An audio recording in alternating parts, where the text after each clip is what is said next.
which we have done with UAV, and this is a field with peppers.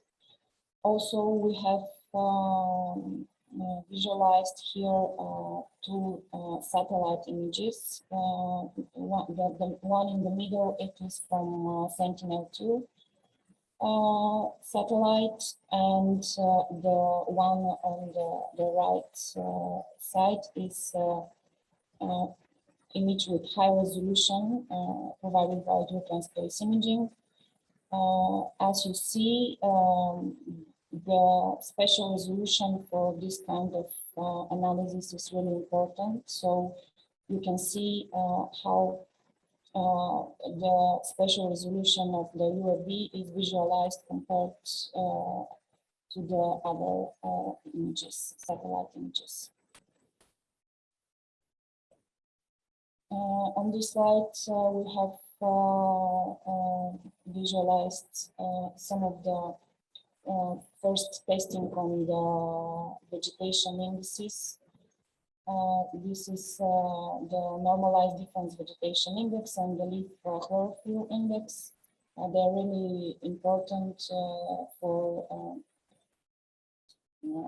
the health of the crops, to be monitored the health of the crops, and all this testing and tuning of the algorithms will help us to tune the artificial intelligence algorithm, which we have started to work on this task.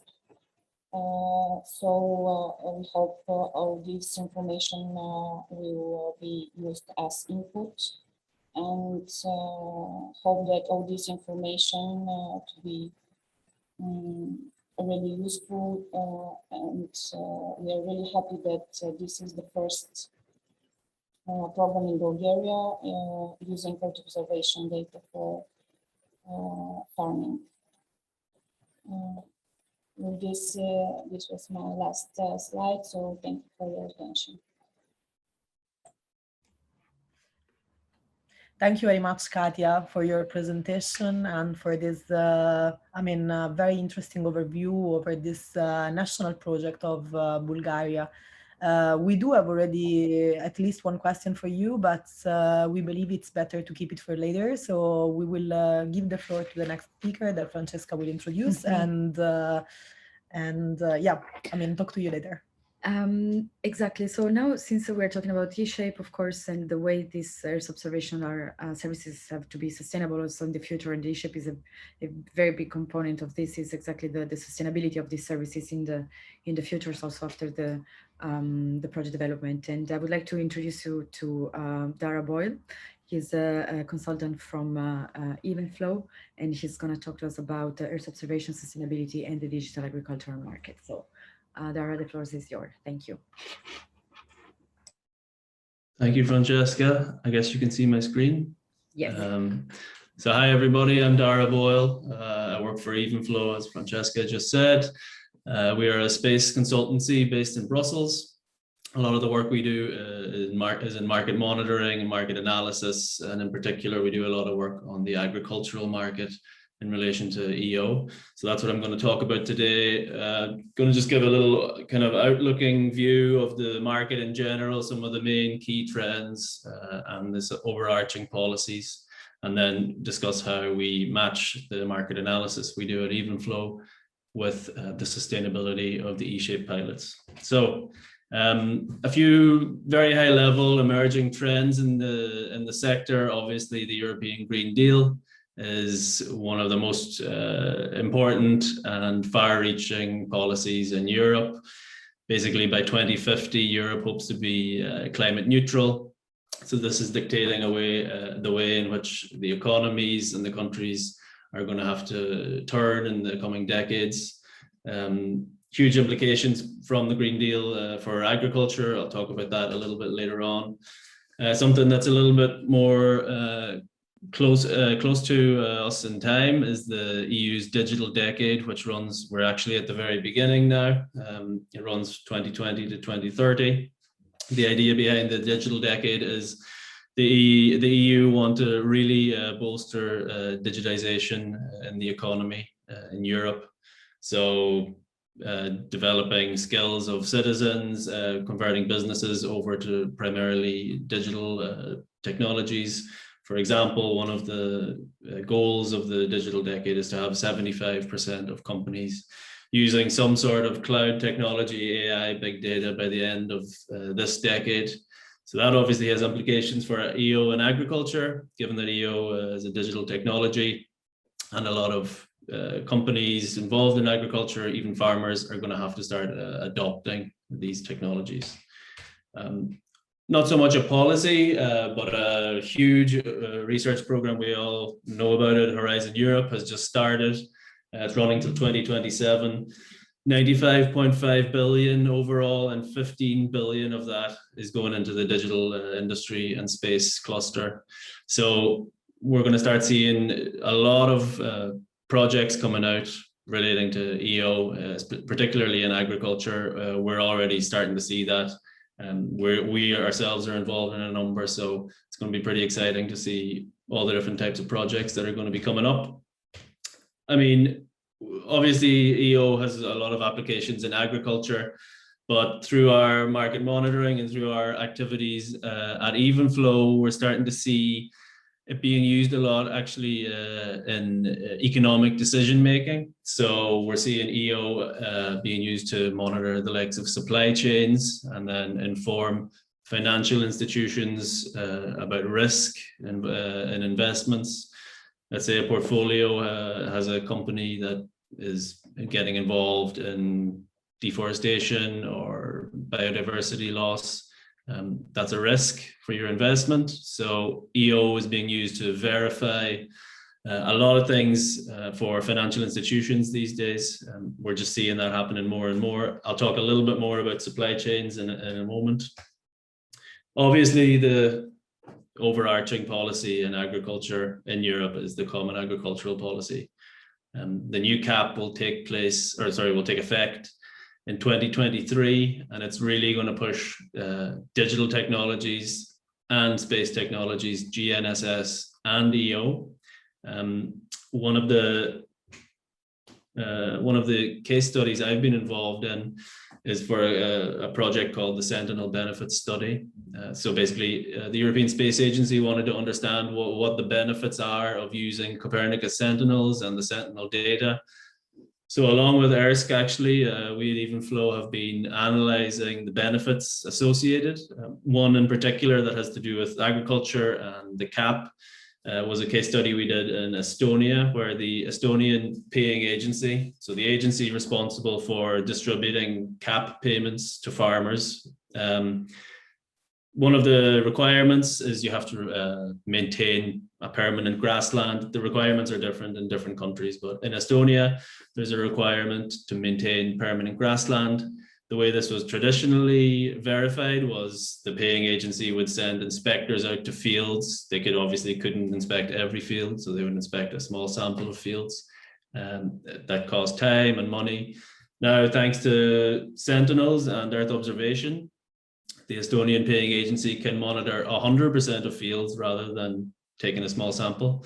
They can monitor them automatically, remotely. The software, which was developed by a company called Capazita, the software can actually detect when a mowing event has taken place on grassland, which is a requirement, and then the paying agency can pay out. So it's made life much more efficient for the paying agency. It's made the operation of the CAP much more efficient, and we're starting to see more and more of that coming through. For example, there's the FAST platform and Sentinel for CAP initiatives. And as I mentioned, the new CAP is coming up. So in 2018, the European Commission even introduced a new regulation that specifically allows for the use of Earth observation and Sentinel-like data to be used as verification for CAP compliance. So we all know EO obviously contributes heavily to agriculture and sustainability within agriculture. I'm sure many of you are aware of all the different applications, protection of soils, reducing the use of fertilizers and pesticides through variable rate application, monitoring biodiversity and maintaining biodiversity, even verifying or food has been produced organically. There's all sorts of applications. Just a little outward look at things, new trends that we're seeing coming up in the EO market, and especially the EO market in relation to agriculture. Blockchain is a huge topic right now. A lot of initiatives and a lot of projects. We're actually involved in a project ourselves called EuroGEO, where they're trying to merge blockchain with EO technology in supply chain monitoring. So EO can be used to detect changes in the supply chain or movements in the supply chain, and then adding blockchain technology to that helps in the verification and the auditability and the tracing of the supply chain itself. So this is something to look out for, definitely something we see popping up over and over. Another thing we see popping up over and over in relation to Earth observation is the idea of carbon farming. So carbon farming is the maintenance of different techniques or practices that will lend themselves to more absorption of CO2 into the air, into the soil of the earth, or into biomass. So carbon farming can be linked to all sorts of, again, investment portfolios, sustainability requirements for different companies. And Earth observation clearly has a huge application in carbon farming, because you can monitor huge regions, constantly ensure that particular practices are being kept up, like the maintenance of different types of crops, crop rotation, permanent grassland, things like that. Blockchain and carbon farming are just two of the emerging trends we're really seeing coming through now in the Earth observation community. So that's a little outlook of the market itself, just some of the upcoming trends and policies. So how does all of this knowledge and market insight link to eShape? So we at Evenflow are leading Work Package 5, which is the sustainability and upscaling work package. So we're providing support for all of the pilots within eShape to get the idea behind their pilot nailed down in terms of being able to survive post-project. So it's another type of sustainability, not environmental sustainability, but economic sustainability. So not all pilots will become businesses or profit-seeking businesses after eShape, but we would like them all to at least have what we call economic sustainability, which means they'll be able to stand on their own 2 feet after the project and continue the work they're doing. So we are providing support for that. We delivered the sustainability support package back in month 12, which provided them with a tool, the sustainability sheets, to help them understand all of the different aspects they have to consider, the market aspects they have to consider, the competitors, their supply chain, costing, where they want to be in the future. Back in month 24, then all pilots who were on board at the time delivered their first sustainability or business plans. There's a little screenshot on the side. So the green section talks about where the pilot currently stands in relation to economic sustainability. The blue section talks about where they would like to be in the future, and then the orange section at the bottom talks about how they plan to get there. So through one-on-one meetings with the pilots, we've been developing this with each one of them. We've also been supplying socioeconomic value analyses. The first one has been published. It was by chance, it was actually on the topic of agriculture. So we've done a socioeconomic analysis, actually produced some economic figures on the value that Earth observation can bring to the agricultural sector. And these will be in ongoing publications throughout the project. And finally, when it comes to sustainability within eShape and capacity development, a huge output of the project is the sustainability booster.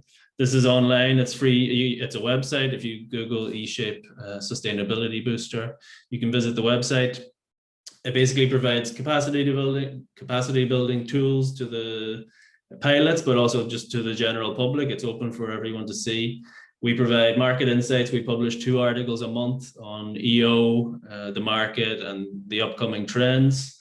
There's also an IP guidance section. So it gives all sorts of resources for initiatives that are at different stages. So startups, SMEs, blah, blah, blah. There's all sorts of resources available for that.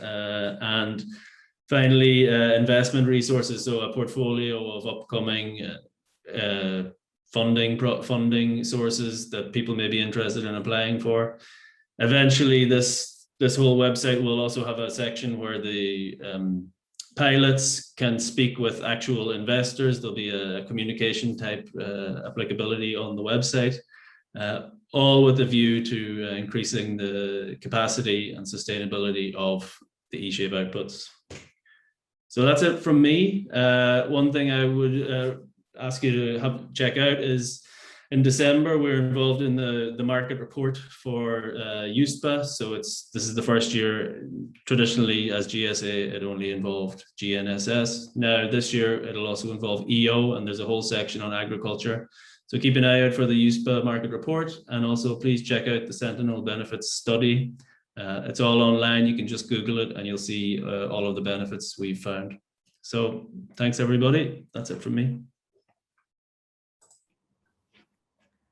Thank you very much, Dara, for your insights on the market trends and on the, let's say, future perspectives and the connection between the Earth observation sector and all the digital economies sectors that are developing and that, of course, have a huge impact for Earth observation applications. Of course, as mentioned earlier, we are collecting and gathering some questions for you. And if you can stay online with us until the end, we will ask you later the questions of the audience today. So thank you. And now we're going to start really with the presentation of our eShape pilots, specifically with Matic Serk, CEO of Vineyard, Gunter Zeug, founder, and Koren Bielski as well, CTO of Riskognition. Riskognition is a company that delivers data intelligence for supply chain. And the very good things about this pilot as well is that we can really see the user uptake happening here, in the sense that Matic is going to be one of the users as well for which this pilot has been developed. So I'm really looking forward to give the floor to you guys. So welcome both Matic, Gunter, and Konrad. Hello, good morning. Good morning. Morning, Gunter. Hello, good morning. Good morning. So let me share the screen. Yeah, I think Matic is the first one to share if he wants. Exactly. So hello. Hopefully everyone can. Yeah, we can see it. Yeah, so my name is Matic Serk. I'm coming from the company Elmibit. We're the developer behind Vineyard. And yeah, I'm going to speak about the cooperation we have inside eShape between Riskognition and Elmibit. So on this first slide, there is a big scheme, a bit more technical maybe, but not too technical, explaining how our pilot is set up. So we have Riskognition on one end, which is doing all the Earth observation magic, I would say, and providing us eventually with the data through an API that we are then using and trying to somehow mold into something useful for the end users, for the farmers, wine growers in particular. And while this scheme maybe depicts the more, I would say, the technical flow of the information and data, in co-design, actually, the interaction is much more network-like. So we have different actors basically communicating between each other. So first, a little bit about Vineyard. So Vineyard is a solution for the farmers. It's a set of digital tools that assist wine growers in different areas of their work, from providing, for example, traceability of different activities and where they have the assets and how their activities influence the financial and environmental aspects of their operation, to some very practical things. So those tools can also work in concert, and as such provide some complete information management platform for the growers, which is currently used in different setups by a few hundreds of growers in more than 25 countries on basically all the wine growing continents at the moment. To get a bit more practical, so this is how the solution looks like. It's looks like a farm management software solution, but of course each of the modules can be used on its own or together. Maybe if I can just interrupt a little bit, there is somebody that seems to have the microphone on, which is coming through. So if we unmuted him as well, it's coming from Panagiotis, so please, thank you. Sorry. Thank you. Go ahead. Sorry for the so inside eShape, what we are working on is speaking about the big picture of co-design activities. We're trying to basically extract value from Earth observation data for the farmers. That's like the very big picture. And the farmers, we at LMBit at the Vineyard work with them since 2014 already. And in our view, they are among the most pragmatic people that we know. So if there is a solution that brings them the value that they can see quite immediately or in a quite short time frame, they're going to use it. If they cannot see that, they're probably just going to pass and not return, and even not say very good things about it. So this is a very, very important aspect that leads our work here, because one of the main assumptions that we had when going into this pilot and joining the eShape was that we quite clearly know that we can use Earth observation data to support irrigation decisions. So at the moment, we have farmers that have, for example, in situ sensors, wireless sensor devices that measure soil moisture at different depths, which work plug and play with the Vineyard, and we have quite a number of farms having that installed. We also have capability to control irrigation through remote wireless irrigation controllers that are also installed on various farms. But for example, in the areas where there are no in situ devices, our assumption is that we can use Earth observation data to basically provide similar quality of decision support and then irrigation control to the farmers as in the areas where we have the sensors. And that was, let's say, the initial scope of work and the area of work that we wanted to verify. But of course, in this process, we also started discovering other areas of usage. And throughout this activity, we encountered obviously a couple of challenges. So the first one that we want to verify is how big is the Earth observation data value for the farmers in reality, for our pragmatic farmers, right? We know that there is a relationship between the Earth observation data and in situ data, but while there are many services offering Earth observation data, what we want to measure and also somehow prove is that there is enough quality and also that the data is finally feasible for practical usage on the field.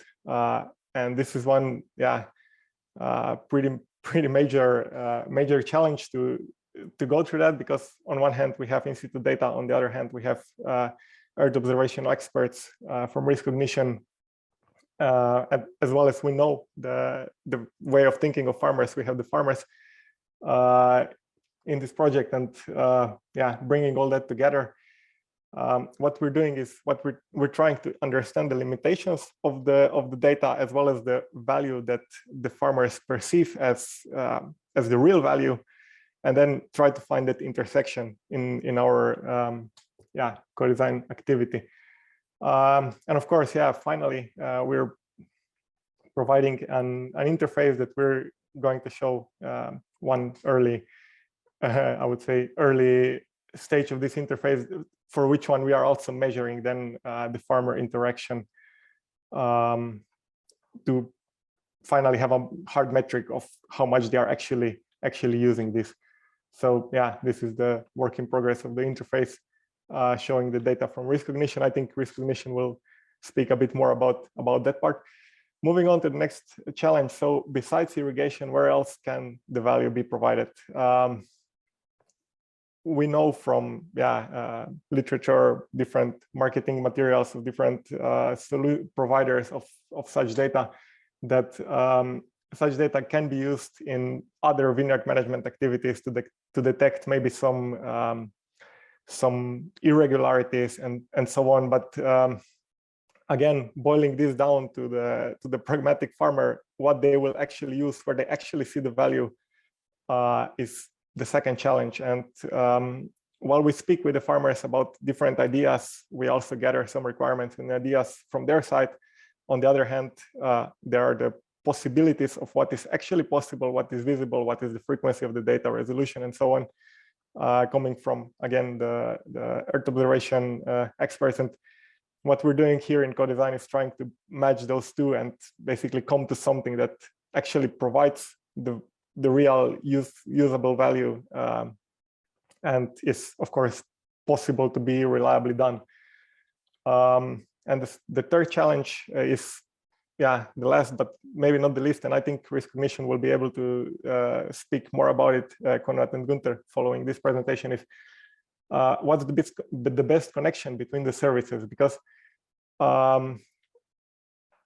risk recognition is providing this data to us, but we are well aware that we are just one of the consumers of the data. So we need to design jointly this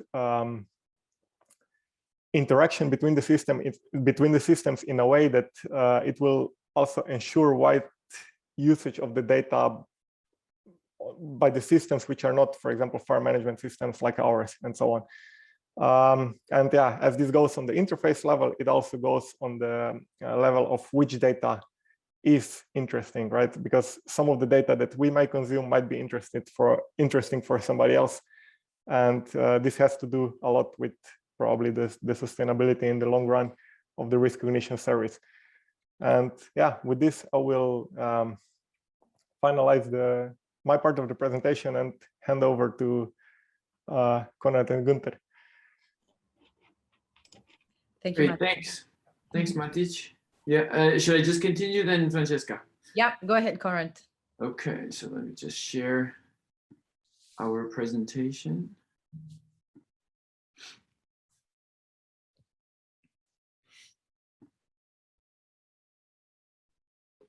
Go ahead, Günther. So, hello, good morning again. I'm Günther Zeug. I'm here today with Konrad, my colleague and co-founder of Risk Recognition. Just as a short intro, Risk Recognition, who are we? We are a German startup, and we have the aim to deliver geospatial data through APIs to developers to allow them in easy and immediate integration of such data into their applications. So what Matic just presented is a classical use case for us. So our business model follows a data as a service approach. However, we learned through our own developments how complex and challenging the backend development is as well to serve such data. So we also offer as a second business model backend as a service, allowing other service providers, other data providers to share their data through our technology. So, but going back to our pilot and to follow up to what Matic has started with. So how does the situation look to us? Yeah, we are on the data side. What we understood is that Elmibit, they developed this decision support system that is dedicated to winemakers, and their customers, the winemakers, they have a pain point. They want to improve the irrigation management. And so far, this irrigation management is mainly based through in situ measurements, point measurements on the farm, and that is supported then through weather information. So the question that we face now, or that we discussed together with Maciej, is how can we improve that irrigation management? How can we provide aerial information? How can we calibrate that with the point data that is available from the field? And as remote sensing experts, the answer is, of course, through remote sensing, through Earth observation imagery. Next slide. So how does the situation look like today in Europe, but also globally? We have really a large amount of data sources. First and foremost, of course, the Sentinels of Copernicus, a very, very valuable, precious data source with lots of specific information that you can derive from the spectral information that those satellites deliver, having also a very high temporal resolution, having every few days a new image of your area of interest. Then we have the Copernicus services themselves. They deliver already some ready-made products. We have large initiatives like GEOS and EuroGEO, who support the sharing of data. But then we have also the private industry. On the one hand, there is this term, the new space, so many startups coming into the business, launching their own satellites, their own platforms, and having usually in mind to cover a specific area of interest, a specific problem, be it forest fires, be it marine monitoring, or other applications. And then we have also the big players. We have also Amazon, we have Google, and we have also a few European players who are currently offering their services, so-called data and information access services, the DIASs. Next, Konrad. And all provide their data as, well, there is a new term that was coined. It's called analysis-ready data. That's a very nice term, ARD. And what does it mean? It means that you provide satellite data that has been processed to a minimum set of requirements, and that it's organized to allow an immediate analysis. That's a very, very nice approach, we think, and we totally support that, because coming from the remote sensing, we know how complex it can be and challenging it can be to really derive something meaningful out of a pixel from a satellite image. On the other hand, having a partner like Maciej from Elmibit, we know it does not help them that much to have a satellite image that is pre-processed and that allows immediate analysis, because they don't have this image processing background. You still need the know-how to analyze that data. So we go a step beyond that and we say, hey, we don't, we deliver already the derived information from the satellite. And how we did that now in the specific case of Vineyard, Konrad will tell you. Yeah, thanks, Günther. I'll definitely pick up from here, because that's something that I always find exciting. Both Günther and I come from the geography side, the Earth observation side, and we love showing pictures and we love interpreting those pictures. But we're also developers, and we realize, just how difficult it is to go from this beautiful picture, which, it's shown everywhere. We know it from Google Earth. We know it from so many different places now, but they're generally just pictures. And coming back to the very pragmatic point that Maciej had said, well, farmers, they love pictures too, but they also know their field very well. And what the information they're looking for is really to pertain to what they're doing every day, and not just necessarily pictures. Going just a bit further from that, I'm sure you realize we're looking actually at Copernicus Sentinel-2 images here. But try showing, Sentinel-1 pictures to people and sort of showing, hey, look how great this looks. Well, people don't get as excited about it. On the one hand, they may not even understand what they're seeing, or why things look like that, even though they may understand, the location. And so our job here really is to take advantage of those sentinels, take advantage of EuroGEO and the, sort of the DIASs, the services, to go to that next level, and in some cases deliver that dry information that application developers actually want. So not just the pictures themselves. So Riskognition was really there for that. Gunther and I have been in this business, so the EO business, for quite some time. And that's what we always found so frustrating is, well, you've got these beautiful pictures, why aren't you using them? And that's why we're starting to see that it's not just about the pictures, it's really about linking and providing the necessary data and information that the users want. And in this case, it's the application developers. Matic and Vineyard, they are domain experts. They know what the farmers want. They know what they want to deliver as a software company. So what we're trying to do is improve their software by providing more information, something that's competitive, and hopefully updating and making their business better.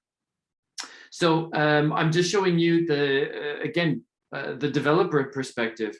This is just documentation. How do you access the data? So what we're working with, and that's a big part of this co-design, is identifying what potentially could help Vineyard and the farmers, then going back to our knowledge of the remote sensing domain and building from there the software and the backend in order to extract exactly those measurements that Vineyard developers can integrate into their decision support, and then move from there. Because if you look at it from the remote sensing perspective, we would necessarily know how to process the data and deliver it. But then,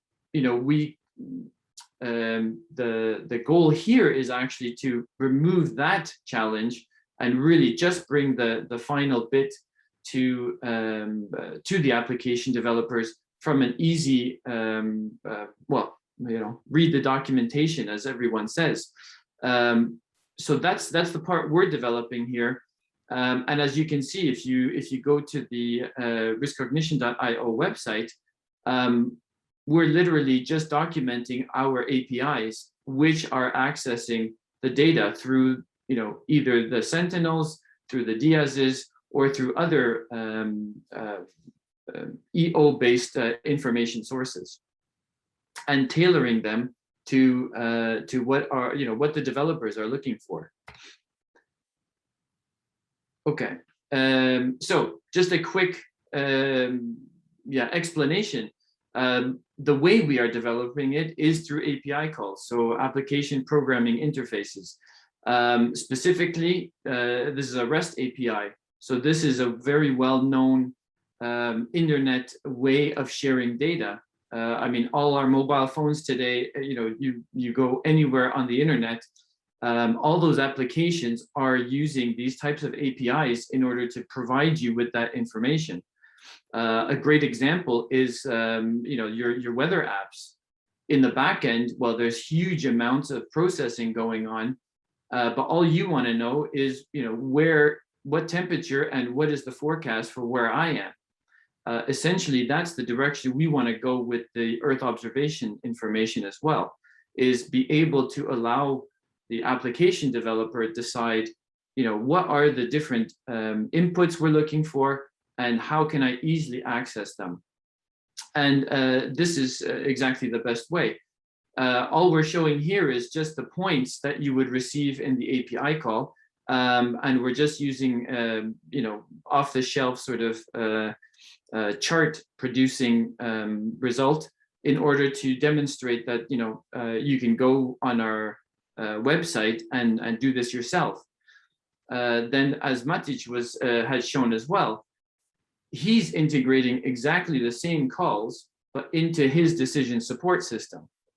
And this is where the the building of the services, both from Matij's side and Vineyard side, as well as our side, and the development is happening, is we need to make sure that we're delivering the correct data. Vineyard also needs to understand what we're delivering to them and how they can integrate it into their decision support. So on the one hand here, as everybody knows, the NDVI is a very valuable way of monitoring vegetation. So this, of course, was the first natural way forward with Vineyard.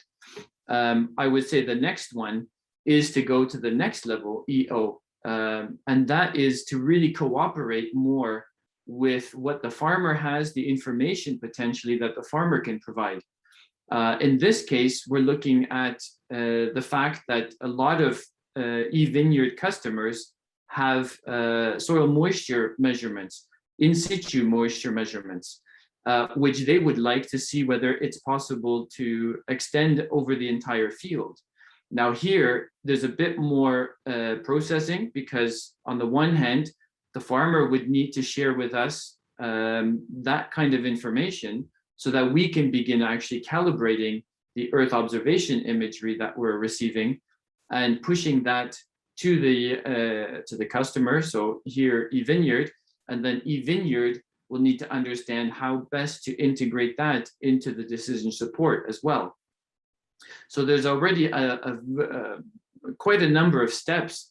It's coming from pretty images to actually taking advantage of the EO data itself. There's going to be a lot of coming back and forth, because again, if the farmer comes back to us and says, well, it's not giving me any more information, then obviously they won't be willing to pay for that. So we still need to fine tune it and make sure that the products and services we're developing are going to be interesting to the farmer, and they will want to take advantage of that. So yeah, that's currently where we are right now. So going to the next level and sharing both data coming from the farmer as well as from the Earth observations. And that, I think, is again where this API approach to developing applications comes into play. Again, another great example of that is how Google Maps works. The location you are, you say where you want to go, and that information then gets sent to the servers and comes back with your best routes. This is again the way we are trying to develop our risk cognition APIs. So where are we going from here? The delivery of services requires significant backend development. So as I keep writing, there are plenty of places to get EO data today. Gunther mentioned the ARD. That is analysis ready data, and from my perspective, that is great for research, because we know that the same data is coming back, and it's going to be processed to a certain level. It's great for us because that is the starting point. If we do not need to be processing again Earth observation imagery, we're ready to go to the next level and deliver the services to Vineyard. So that's definitely the way to move forward. However, there still are the backend to deliver the APIs to our customers. And that's where this data as a service business model for application developers, people are willing to pay for data, but they need to be able to access it in a way that augments their services as well. So that's the type of business model that risk cognition is moving into. And the last point here is the European Green Deal. It was mentioned also by a previous presenter. EO is a very big part of that, and it's not the only component. When we think of Green Deal, it's not the farmer they are usually concentrating on their field. However, through the CAP, through other themes, we also need to know, how close are we, for example, to water sources, monitoring, the forest next door. All those things begin to be integrated as part of the Green Deal. And therefore, this type of API service can do that at the back end and deliver just the data again to the customers that they need in order to make the right decisions and help them sort of become more environmental and more in line, for example, with the new CAP, because those are also going to change depending on the country. It's not going to be the same everywhere. Another point here as well, as Gunther mentioned, there's a lot of EO startups. So it's, that whole community, that Earth observation community is getting bigger and bigger. And so we can see here as a company that we can deliver the EO data rather than the startups focusing on that part of their business. They can focus on, the types of data, building the satellites and deploying them based on their customer needs. And finally, of course, AI applications. Although we certainly have AI working in our backend, the data that AI requires in order to make decisions has to come from somewhere. And so through this API type of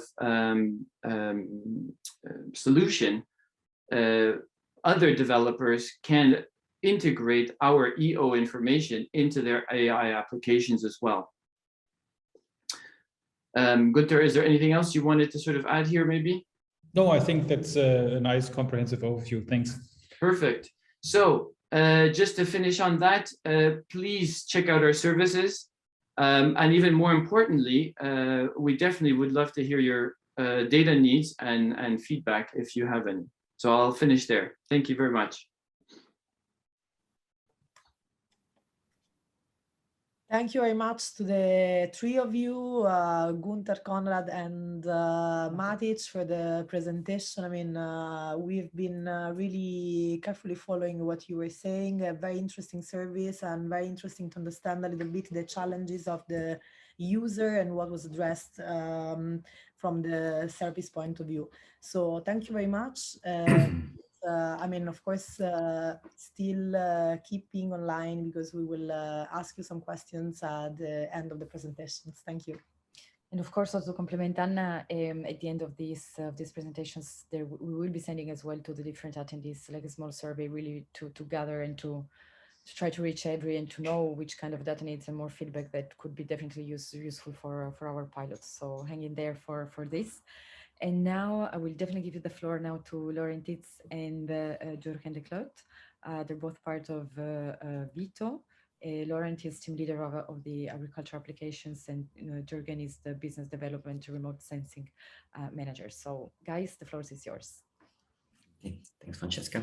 Yeah, so good morning, everybody. I will present a bit complementary to what Konrad has been saying. He made some very interesting points, and I will definitely pick up on some of those. So within eShape, we have different pilots. You just saw one. I want to emphasize a bit on the work we did in another pilot, where the starting point is a bit different. So here we looked at how EO data can be used for the agri industry in a bit of a broader context, where we will look at a specific use case for seed producers. The starting point of this whole pilot is actually an existing platform that has been developed to bring EO data to the farmer.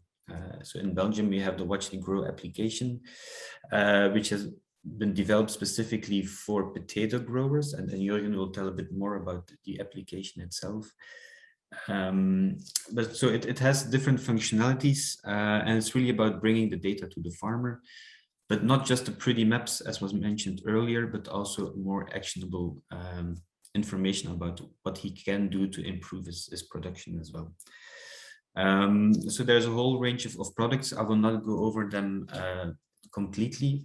It's just about the data, not only EO data, but also other types of information. So it enables and it tries to also play a role in bringing together different information sources. For example, here, also data on for example, drones or soil scans or soil samples. So all of them are integrated into one platform, also enabling the farmer to not having to go to each or to different platforms to look at different types of data, but really have like a one-stop shop for all different types of information.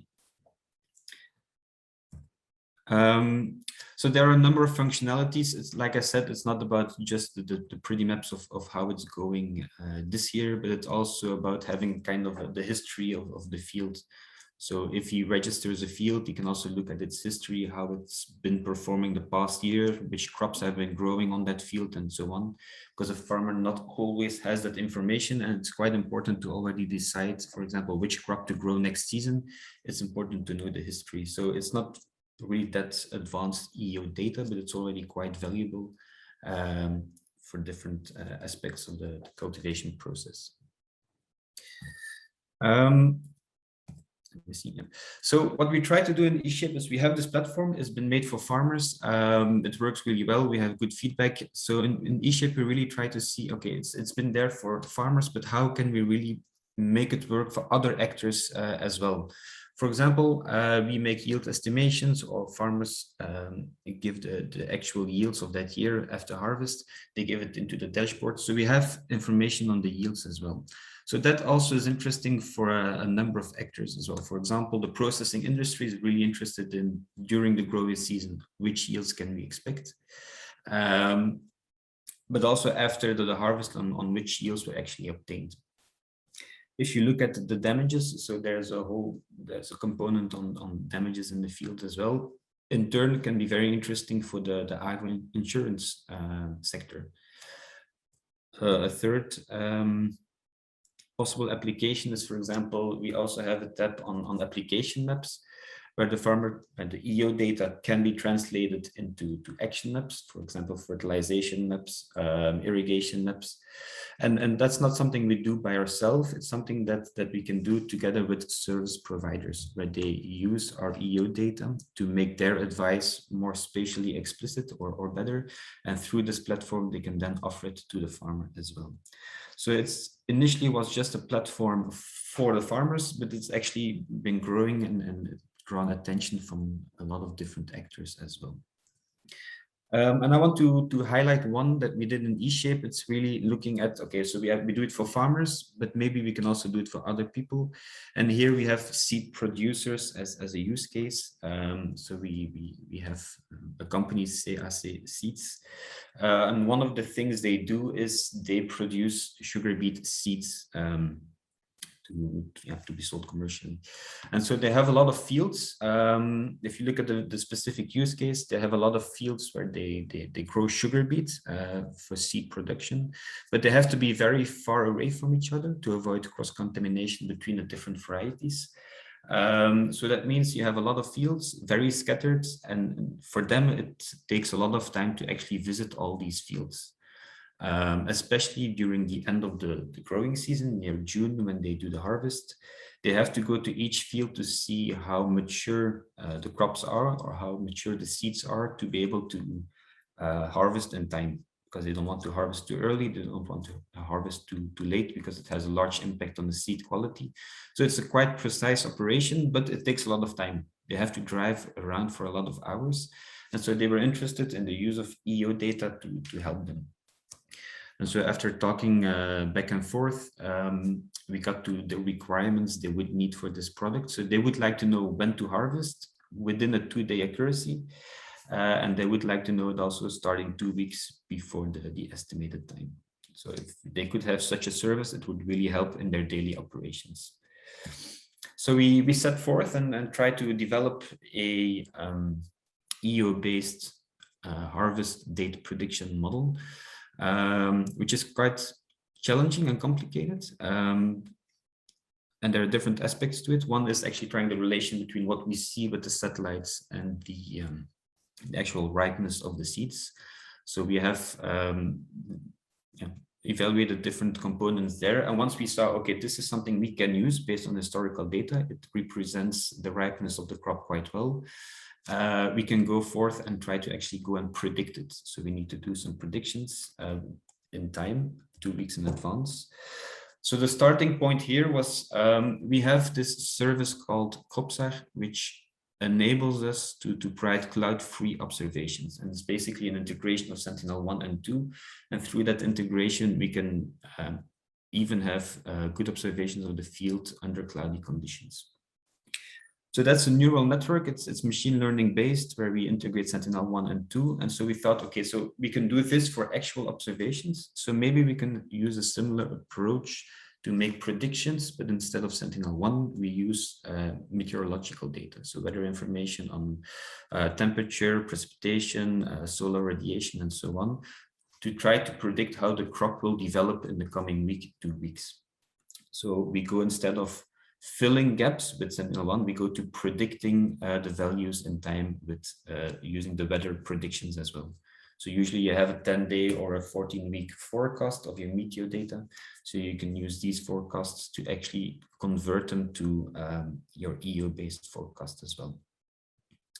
So we developed a service based on that, and then you can see the results, how well we did. So how well were we able to actually predict the optimal harvest date on the exact day, or within a 1 day or 2 day window, which was a requirement. So here I also want to pick in a bit on what Conrad said about very technical EO data components, pretty images, how it can be used for the farmer, and they don't want to see these graphs, they don't want to see these images. In the end, what it was for the farmer is, if he went to watch it grow and he looked at the overview of all the fields he registered, in the end, all this complicated processing that you just saw ended up in being just a table, one extra column on harvest day, where he could see the estimated optimal harvest date. So you could see, if you have the Y behind the date, it's an estimation. So there we could see, okay, for the first field, optimally, it should be harvested on the 10th of June, the other field on the 19th of June, and the one in between, there's no date yet because it's not planned to be within the next 2 weeks. So this is the actual service that we were able to provide. So very simple for the user. It's just a date and an overview, but actually with a lot of complicated EO work behind it. And that's a bit to what Conrad was referring, I think, like this is what we should provide, something very concrete, something very actionable that they can use. If you then look at how useful was it in the end, the table I just showed you, 85% of the fields were within the requirement of the 2-day accuracy, which is, as a scientist, we always think that's great, but for operational use, it's not good enough to really convert or replace the field visits with EO data. They cannot rely enough, because actually the 15% that we do get wrong has quite a significant impact on their operations. So they cannot just replace one by the other, but it is very useful for the planning the field visits, because we still provide quite accurate estimations of the optimal harvest time. So they can, instead of just replacing the field visits with the EO data, they can now start to plan their field visits much more efficiently. They know which fields will not need to be harvested within the next 2 weeks, so they don't have to visit those fields. And then the ones that we estimate to be harvested quite soon, they can then visit those to determine the actual ripeness. So was it a success story? Yes and no. We were not able to fully replace their field visits with EO monitoring, but we were able to make their operations more efficient. And from here on, once you have that buy-in, you have their trust and that they can do something with the data, you can actually go to a gradual transition with having more data over the years. You can improve your monitoring system, and you can actually make sure that the added value of your service increases in time as well. So this is one example of how we try to convert the service that we have for farmers to a service for other players in the agricultural applications. Was a very useful lesson, very useful exercise. And then now I can give the floor to Jürgen. He's our business developer, and he will actually talk more about the whole business model behind What You Grow, because it's an application tool which is free for the farmers. So how can we make a free tool still economically viable, that's something that Jürgen will talk about. Jürgen, I give you the floor.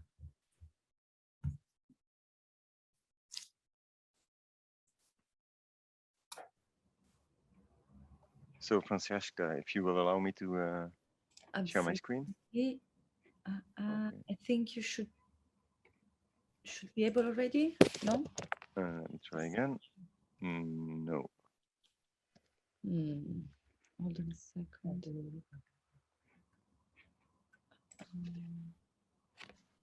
Voila. There you go. Okay.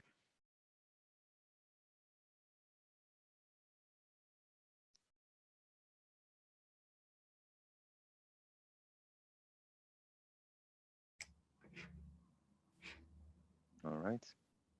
Yeah, we can see your screen. Okay, brilliant.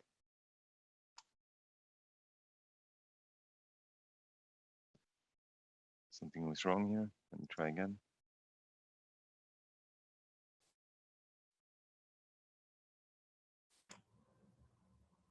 Okay, so I guess you can see my screen now. Yes, we can. All right, great.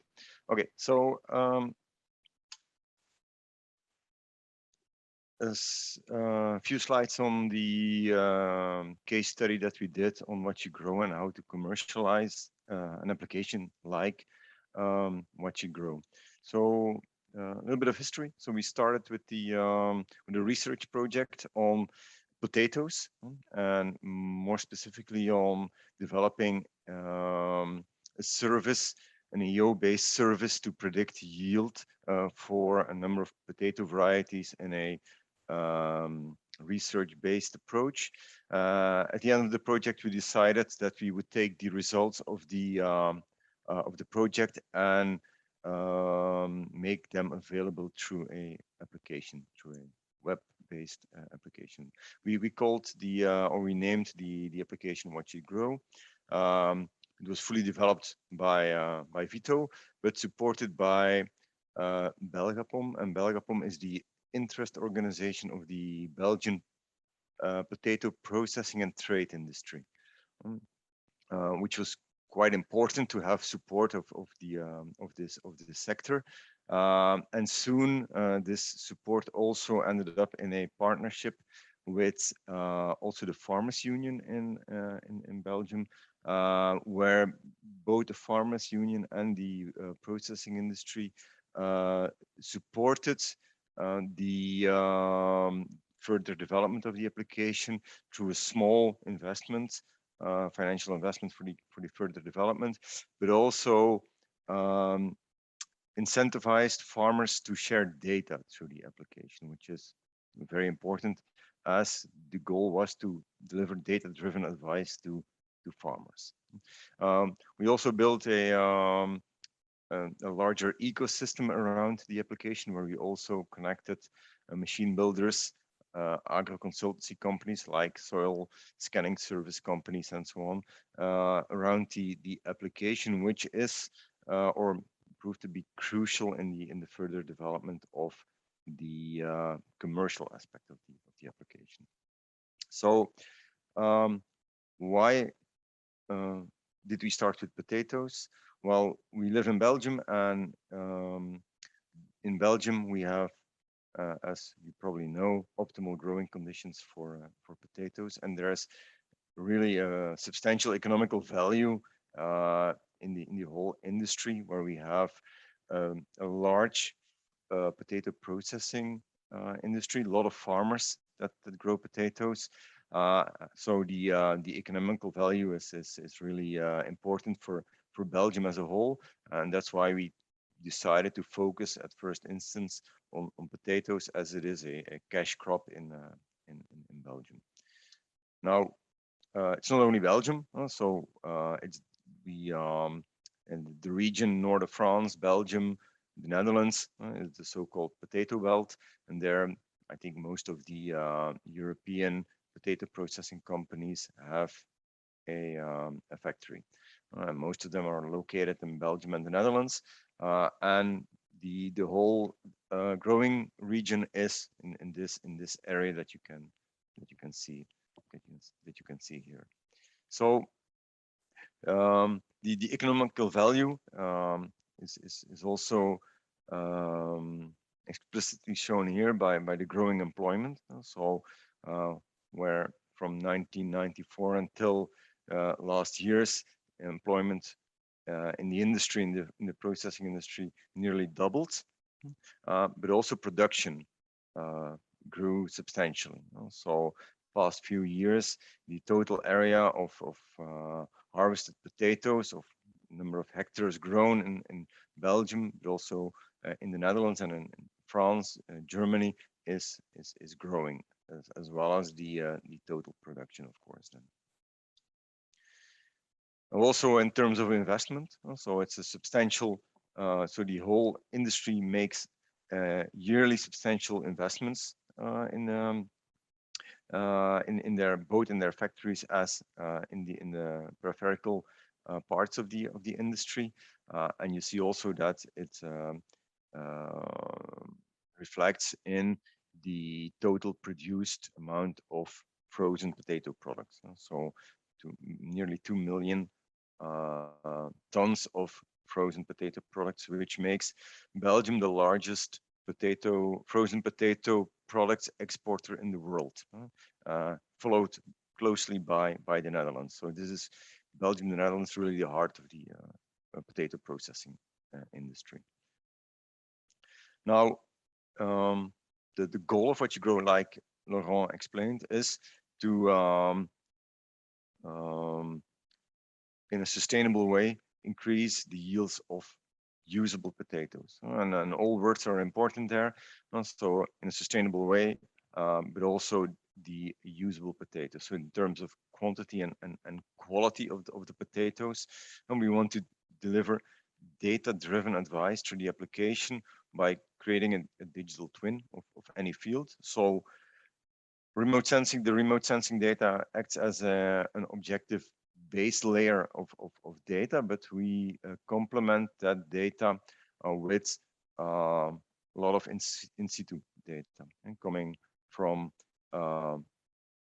various sources. Can be meteo data, can be data from soil scanners, can be IoT data, so data coming from machines. So we connect with a number of machine builders that can exchange the data that they collect on the machine with What You Grow and vice versa. And we have this part where farmers can also manually input their parcel data, so their field management data, which actions did they execute on the field, on which date, which products did they use, in which quantities, and so on. Of course, with the goal to link that with a remote sensing solution, so to use that data to calibrate or train a remote sensing based solution to provide these insights to farmers again with the goal to increase their yields.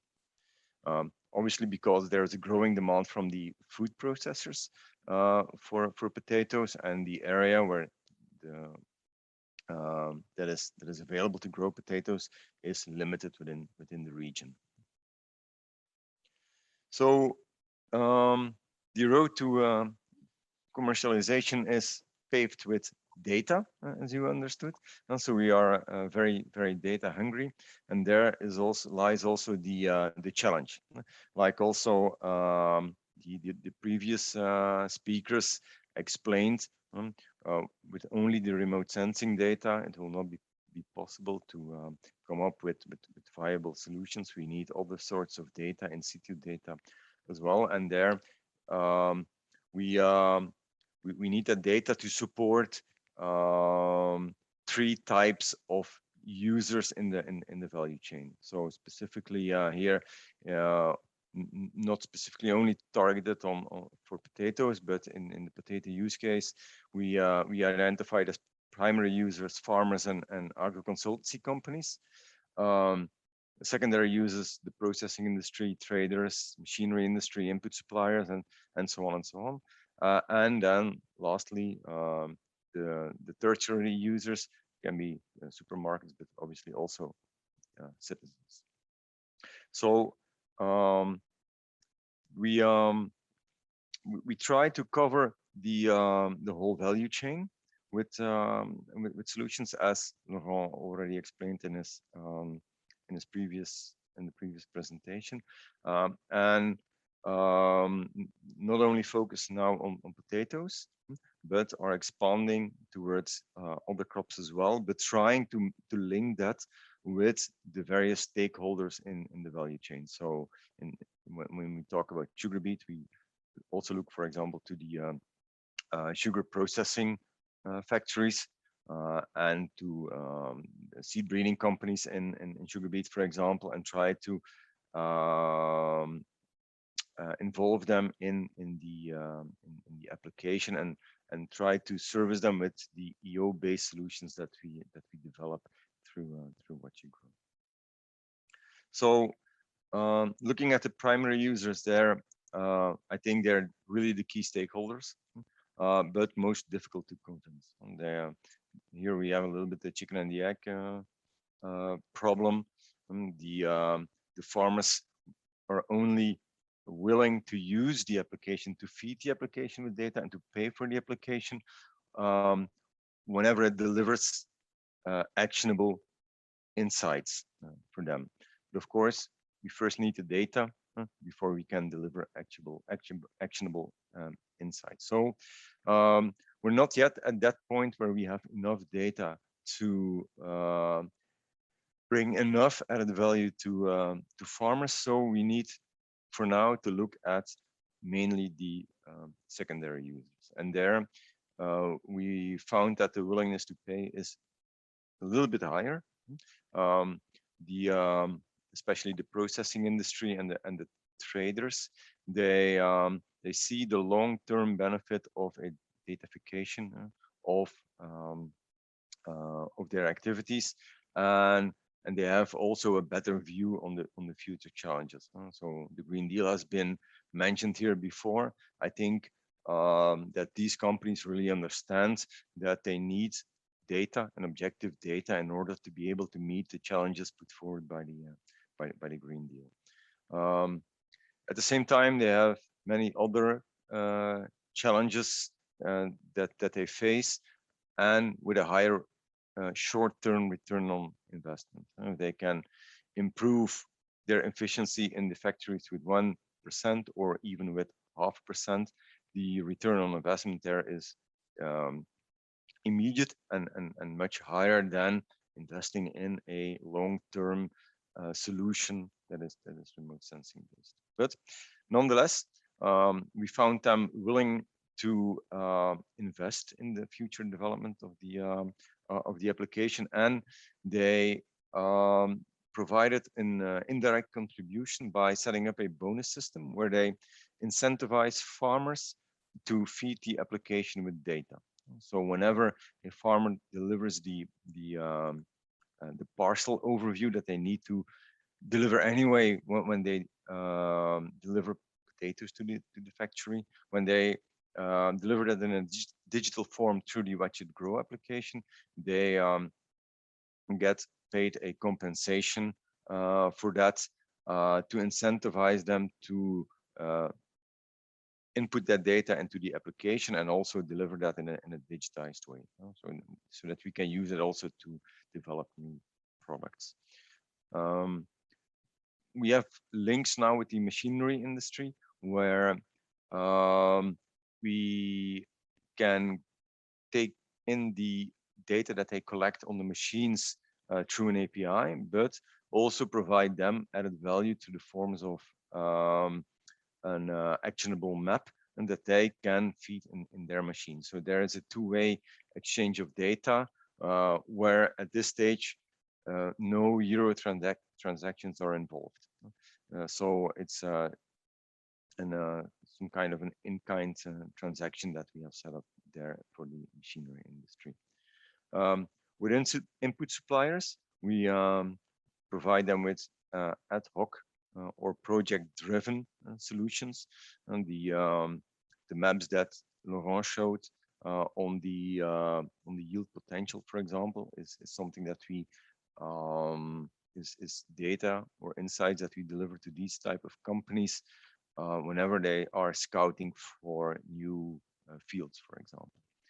And then with the insurance company, insurance industry, exactly the same. We didn't manage yet to set up a long-lasting partnership with these companies, and there it's mostly always ad hoc or again project-driven that we work with them. But the willingness to pay for the insights is there a little bit higher than with the farmers. Then the tertiary users there, we're still looking into the valorization through improving traceability. And blockchain has been mentioned here before. We're looking at that technology as well, on how we can link and provide insights farm to fork in this potato use case. But there is an important issue to be solved, and that's in the storage part, where mainly farmers store all their potatoes that they harvest from all their fields in one shed, so they don't split that up. So there the traceability challenges needs to be solved first.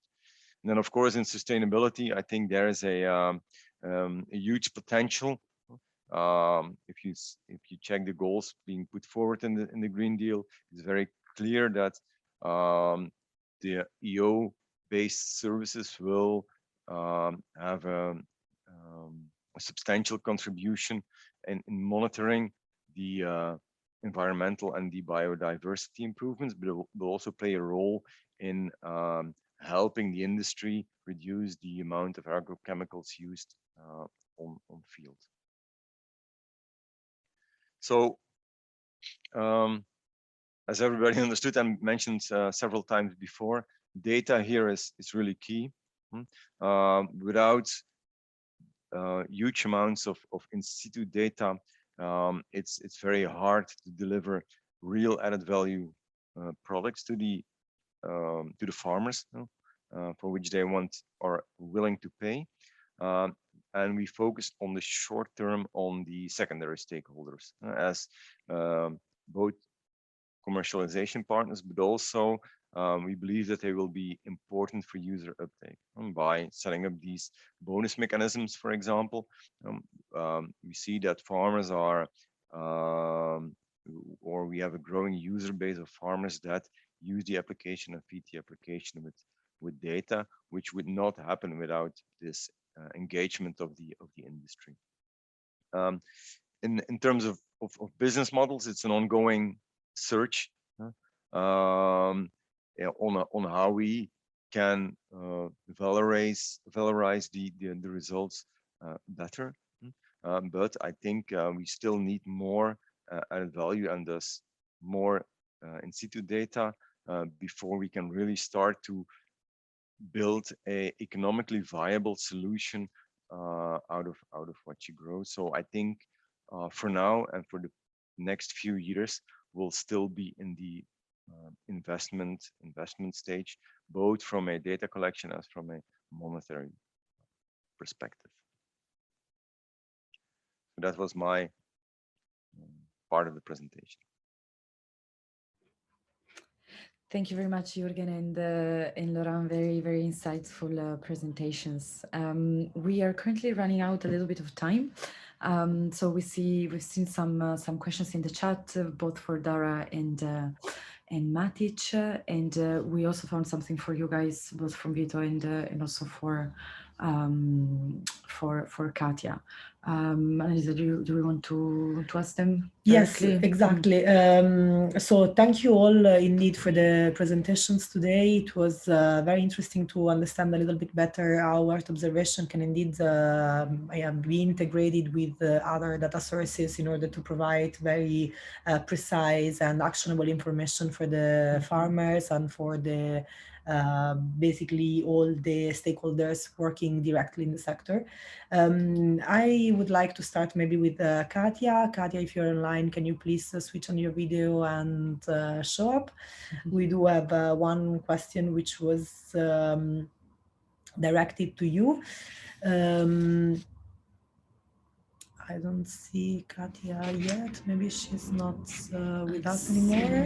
In this case, I will move to Vito right now, and maybe I will ask Katia later.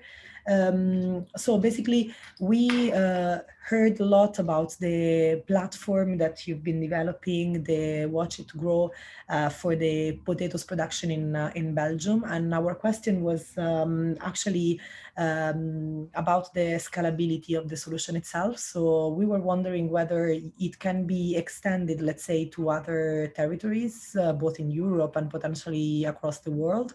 And also if it can be easily, let's say, used for the monitoring of other crops, which are not necessarily potatoes, but different kind of vegetables and different kind of, indeed, crops production. Yeah. Well, in terms of scalability, so we make the application available today in Belgium, the Netherlands, north of France, and parts of Germany.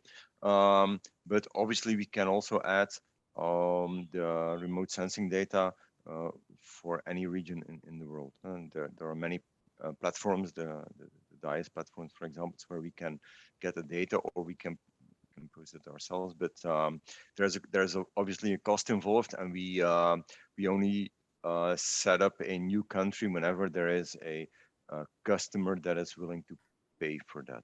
So I think that's pretty obvious. And today we support all of the arable crops in the application, along with a large set of vegetables.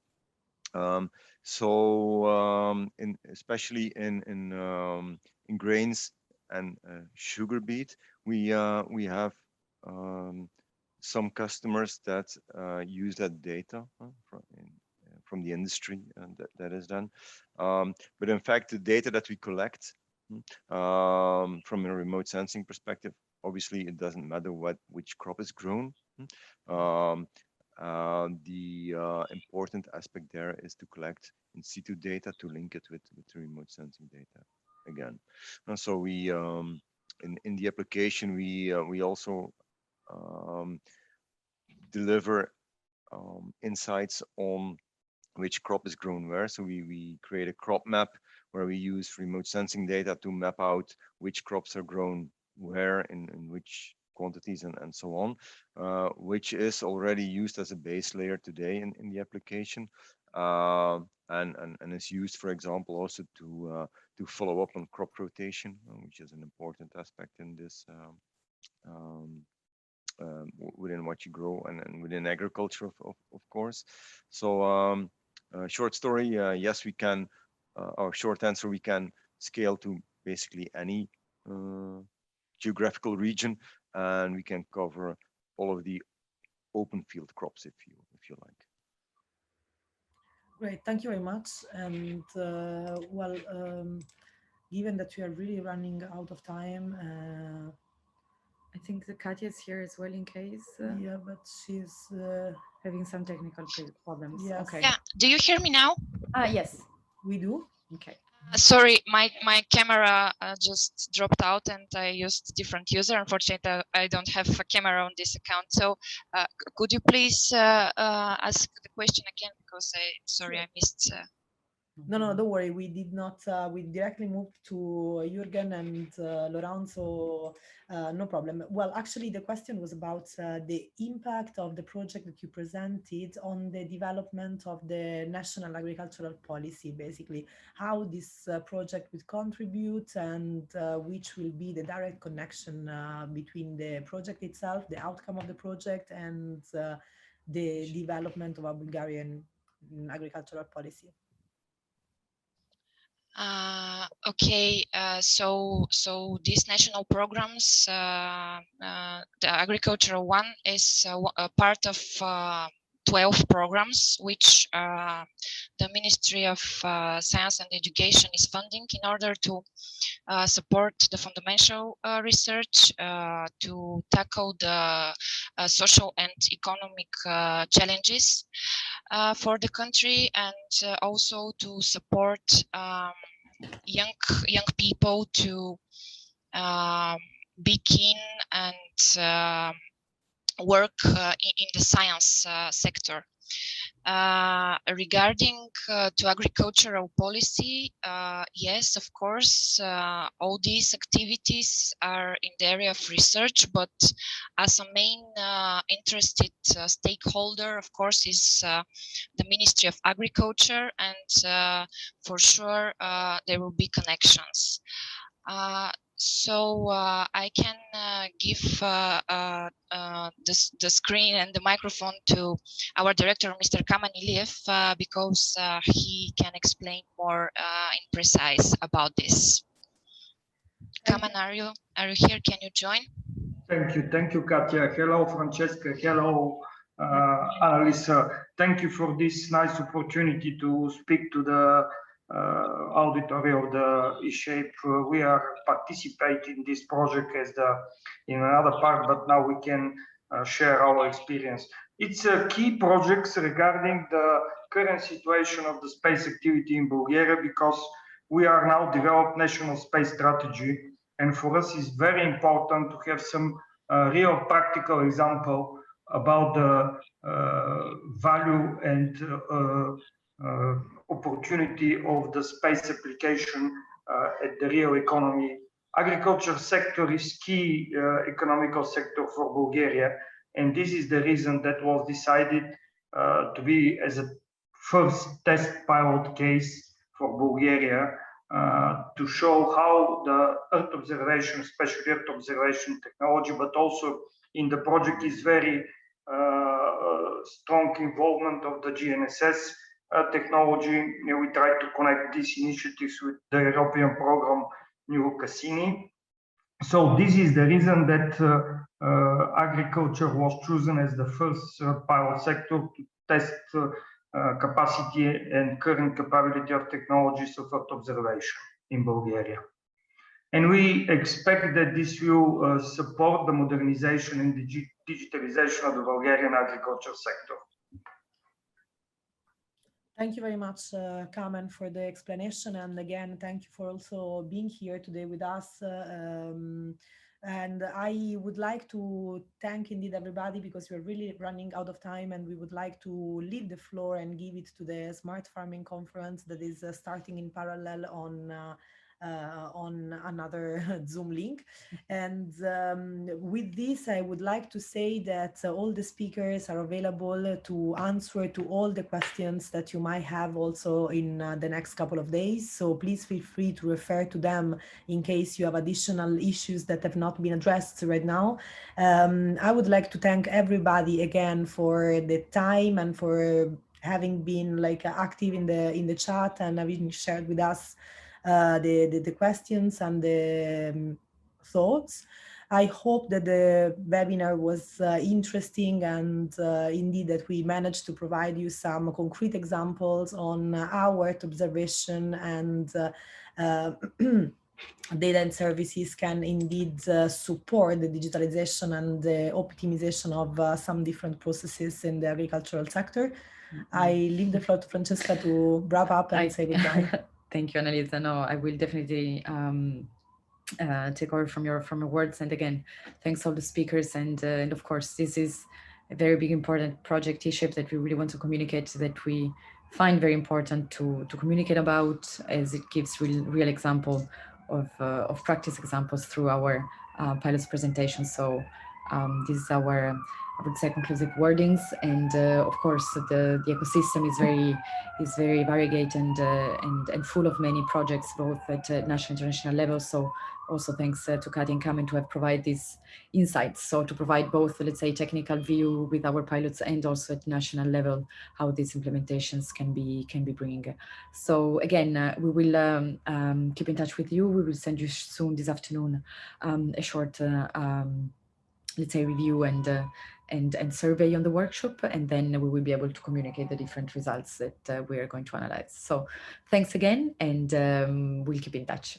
Bye bye. Bye. Have a nice day. Thanks everybody. Thank you. Thank you. Bye bye.